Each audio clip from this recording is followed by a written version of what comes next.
எதிர்காலத்தை பற்றி கவலைப்படுகின்றீர்களா? நம்பிக்கையோடு இருங்க. கிரக நிலைகளும் சூழ்நிலைகளும் கண்டிப்பாக வெகு விரைவில் மாறும். என்ன கொஞ்ச நாட்களாக பல போராட்டங்களும் விடாமுயற்சிகளும் மன வருத்தத்தோட மன உளைச்சலோட சில காரியங்களை செஞ்சிருக்கிறீங்க. நீங்க செஞ்ச காரியம் ஜெயிக்கிறதுக்கு காலதாமதம் ஆகிட்டு இருக்கு. பண பிரச்சனையினாலையும் சக ஊழியர்கள், குடும்பத்தார், உறவுகள், கூட்டாளிகள் ஒத்துழைப்பு சரியா இல்லாததுனால அந்த தாமதம் ஏற்பட்டு கடன் கேட்ட இடத்துல உடனே கிடைக்காம இன்னைக்கு நாளைக்குன்னு சொல்லி இழுத்துக்கிட்டு இருக்கு. குடும்பத்துல அப்பப்ப மாறி மாறி மருத்துவ செலவு, ஆஸ்பத்திரி செலவுன்னு கொஞ்சம் வந்துட்டு இருக்கு. இந்த பண பிரச்சனை உங்களை நிறைய கோபத்தையும் டென்ஷனையும் பிரஷரையும் உருவாக்கிட்டு இருக்கு. நீங்க உங்க மன போராட்டத்தை, உள்ளத்தை குடும்பத்துல இருக்கிறவங்க புரிஞ்சிக்காம அவங்க சுயநலமா அவங்க தேவைய உங்ககிட்ட திணிச்சுக்கிட்டு உங்ககிட்ட பண சிக்கலை பண்ணிக்கிட்டு பணம் கேட்டுக்கிட்டு தொந்தரவு பண்ணிக்கிட்டு உங்களை மேற்கொண்டு டென்ஷன் ஆக்குறதுனால உங்களை அறியாம கெட்ட வார்த்தைங்க, அனாவசியமான வார்த்தைங்க, மரியாதை குறைவான வார்த்தைங்களை நீங்க கோபத்துல பேசி போடுறீங்க. அந்த வார்த்தையை புடிச்சுக்கிட்டு தொடர்ந்து வார கணக்குல சண்டை பண்ணிட்டு இருக்கிறாங்க வீட்டுல. இந்த பிரச்சனை குடும்பத்துக்குள்ள இந்த ஒரு பிரச்சனை இருந்துட்டு இருக்கிறப்ப பங்காளிங்க, சக நண்பர்கள் உங்களோட வளர்ச்சியை பார்த்துட்டு, உங்களுடைய முயற்சியை பார்த்துட்டு, தொழிலை பார்த்துட்டு போட்டி பொறாமையால பொங்கி எழுதுறாங்க.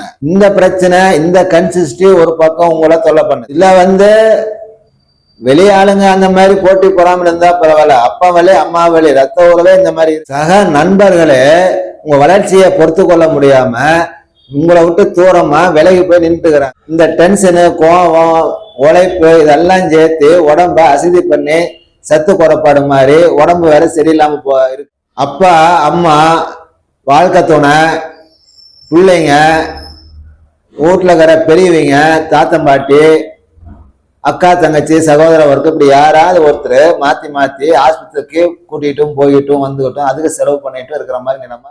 இதெல்லாம் வேற, நீ எனக்கு பார்க்கல செய்யல, என் மேல அன்பே இல்லை, என் மேல அக்கறையா இல்லை, நீ எனக்கு ஏமாத்திட்ட, என்னை நஷ்டம் பண்ணிப்பேன்னு சொல்லி கூட பிறந்தவங்கள தவிர பங்காளி வர்க்கத்துல பெரிய ஒருத்தர் இன்னைக்கோ நாளைக்கோன்னு சொல்லி ஆபத்துல இருக்கிறாரு. அவருக்கு ஏதாவது ஒண்ணு ஆனாலும் நான் தான் போய் செலவு பண்ணணும், நான் தான் போய் செய்யணும். இந்த ஓவர் டென்ஷன்ல மயக்க வர மாதிரி கீழே உழுவுற மாதிரி இருக்கு, ஆனா உழுவுறது இல்லை, ஆனா காயம் மட்டும் ஆகுது. ஆச்சரியமா இருக்கு. நான் எப்ப வெயில்வேன்னு சொல்லி காத்துட்டு இருக்கிறாங்க. இந்த பிரச்சனை எல்லாம் தெரிஞ்சிச்சுன்னா அவங்க ரொம்ப சந்தோஷம். ஜோசிகாரங்க சொன்ன அத்தனை கோயிலுக்கும் போயாச்சு, பரிகாரம் செஞ்சாச்சு, எதுவுமே நடைமுறைக்கு வரல. இதுல வேற தேளு, பூரம், கொசுக்கள், கரப்பாம்பூச்சின்னு சொல்லி விஷ பூச்சிகள் வேற தொல்லை தாங்க. அப்பப்ப பிரச்சனை இருக்கு. சோதிக்கணும், செக்அப் பண்ணணும். டாக்டர் என்ன சொல்றான்னு தெரியல, கண்ணாடி போற மாதிரி இருக்கு, கண்ணாடியை மாத்தணும். கடவாப்பல்லு பிரச்சனை பண்ணிட்டு இருக்குது, கடவாப்பல்ல என்னன்னு பார்க்கணும், வலி எடுக்குது. ஆஸ்பத்திரிக்கு போறது எனக்கு நேரம் இல்லை. ஒன்னே ஒண்ணுதான் என் பிரச்சனை, நான் கேட்ட இடத்துல என் தொழிலுக்கு எனக்கு பணம் கிடைச்சா போதும், நான் மனசு நிம்மதியா அடைஞ்சேன். பண சிக்கலால, தொழில் சிக்கலால நைட்ல தூக்கமே வர மாட்டேங்குது. இந்த தூக்கம் கெட்டு போறதுனால இடது பக்கம் கால் பாதத்துல அப்பப்ப எரிச்சலும் வலியும் வந்துட்டு இருக்கு. இத்தனை பிரச்சனையில எதை நான் செய்யறது, எதை விட்டு தொலைக்கிறதுன்னு தெரிய மாட்டேங்குது. கோபத்திலையும் டென்ஷன்லையும் குடும்பத்திலையும் வெளியிலையும் வார்த்தைகளை தவறி உங்களை அறியாமலே தவறான வார்த்தைகள் வெளியே வர்றதுனால வாக்குவாதங்களும் மன உளைச்சலையும் வாழ்ந்துட்டு இருக்கிற என் பெரும் மதிப்புக்குரிய சிம்மம் ராசியில் பிறந்த சகோதர சகோதரிகளே, உங்கள் அனைவருக்கும் எனது பணிவன்பான வணக்கங்களை தெரிவித்துக் கொண்டு மறக்காமல் நமது சேனலை சப்ஸ்கிரைப் செய்து உங்களுடைய உண்மையான ஆத்மார்த்தமான ஆதரவை தந்தருளுமாறு பணிவன்போடு கேட்டு, கவலைப்படாதீர்கள். இப்ப இருக்கிற கிரக சூழ்நிலைகள் இன்னும் கொஞ்ச நாள்ல மாறிடும். அப்போது நீங்கள் நினைத்ததை அனைத்தையும் சாதிச்சிடலாம்.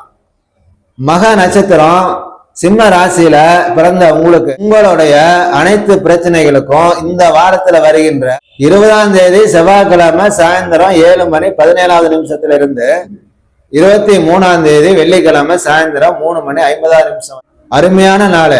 இந்த நாளில தான் நீங்க பணம் கேட்கறது, பெரியவங்களை போய் பார்க்கறது, முக்கியமான காரியங்களை செஞ்சிடணும், வெற்றி அடைஞ்சிடும். முன் எச்சரிக்கையாக ஒன்று சொல்லிக் கொள்கின்றேன். வருகின்ற 18ஆம் தேதி ஞாயிற்றுக்கிழமை, 19ஆம் தேதி இரவு 7:16 20ஆம் தேதி செவ்வாய்க்கிழமை சாயந்தரம் 7:16 வரைக்கும் இந்த 2 நாட்கள் சரியில்லை.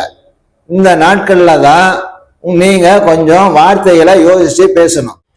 பூர நட்சத்திரம் சிம்ம ராசியில பிறந்த உங்களுக்கு வருகின்ற 18ஆம் தேதி, 22ஆம் தேதி, 23ஆம் தேதி, 24ஆம் தேதி மிக அருமையான நாட்களாக வந்துள்ளது. இந்த நாட்கள்ல பொண்ணு, பொருள், பணம் வர வேண்டிய இடத்துல இருந்து பணம் வந்து சேர்ந்துறது, அனைத்து நல்லதும் நடக்கும். சுபகாரியம், சுப பேச்சுகள், சந்தோஷம், மகிழ்ச்சி, சண்டை சமாதானம் ஆகிறது, எல்லாமே நல்லதா நடக்கும். அதே நேரத்துல வருகின்ற 19ஆம் தேதி, 20ஆம் தேதி, 21ஆம் தேதி இந்த 3 நாளும் சரியில்லை. இந்த நாட்கள்ல ஜாகிரதையா பேசுங்க. ஒவ்வொரு வேலையும் முன்னெச்சரிக்கையோட செய்யும். உத்திர நட்சத்திரம் 1ஆம் பாதம் சிம்ம ராசியில நீங்க பிறந்திருந்தீங்க. 19ஆம் தேதியும் 23ஆம் தேதி சாயந்தரம் 3:50 24ஆம் தேதி சனிக்கிழமை மத்தியானம் 1:36 வரை இந்த 2 நாட்கள் மட்டும்தான் நல்ல நாட்களா வந்திருக்கு. உத்திர நட்சத்திரம் 1ஆம் பாதத்துல பிறந்தவங்களுக்கு நீங்க செய்யற முக்கியமான எல்லா காரியங்களும் இந்த 2 நாளைக்கு பிளான் பண்ணி திட்டமிட்டு செஞ்சுக்கீங்க. இதே மாதிரி வருகின்ற 18ஆம் தேதியும், 20ஆம் தேதி, 21ஆம் தேதி, 22ஆம் தேதி இந்த 4 நாள் நல்ல நாளா இல்ல, சரியில்லாத நாளா இருக்கு, கெட்ட நாளா வந்திருக்கு. முன்னெச்சரிக்கை. பொதுவா சிம்ம ராசியில பிறந்தவங்களுக்கு நன்மையும் இருக்கு, தீமையும் இருக்கு. உங்க அறிவை பயன்படுத்தி தான் இந்த வாரத்தை கடந்து போகும். பேர்களும் பெற்று நேரோடு வாழ்வாங்க வாழ என் அன்னையான ஸ்ரீ எட்டிக்கை காளிதேவியின் பாதங்கள் தொட்டு வணங்கி வாழ்த்துகின்றேன். நன்றி, வணக்கம்.